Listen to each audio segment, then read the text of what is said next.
Life in New York City, supported in part by about $7 billion a year in federal funds. But in this memorandum signed by President Donald Trump Wednesday, he directed federal agencies to look at ways to cut funding to New York City. Why don't we stop the words and get on with some actual action to help New York City and help the people of this country? That's what we actually need. Mayor Bill de Blasio responding to the president's defunding proposal, which said in part, "My administration will not allow federal dollars to fund cities that allow themselves to deteriorate into lawless zones." But for every dollar New York State pays in federal taxes, it receives about 90 cents.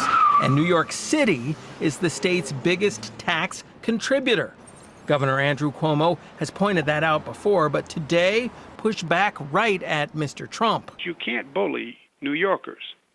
We just don't get bullied. The governor spent almost 15 minutes of his phone briefing laying into President Trump, his policies, and the president's claim of electoral dominance. The president says he's going to win New York State. He's going to lose New York. Why? Because those who know the president best like him the least. And New Yorkers know him. Also targeted for defunding, Portland, Seattle, and Washington, D.C., where there has been violence and looting, but mostly peaceful protests. They're rioters, they're looters, they're bad people. Today, all four cities' mayors joined in a statement saying the president's proposal is illegal and will be challenged if necessary.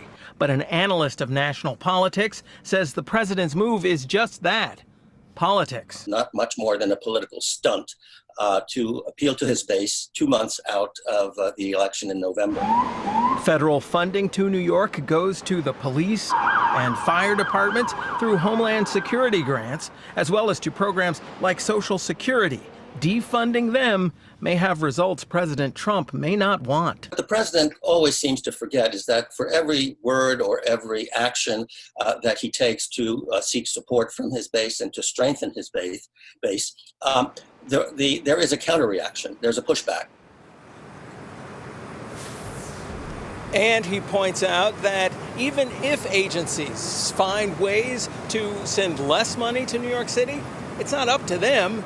It's up to Congress, which holds the purse strings. And since the House of Representatives is controlled by the Democrats, the chance of any of that money not coming to New York City is slim to none.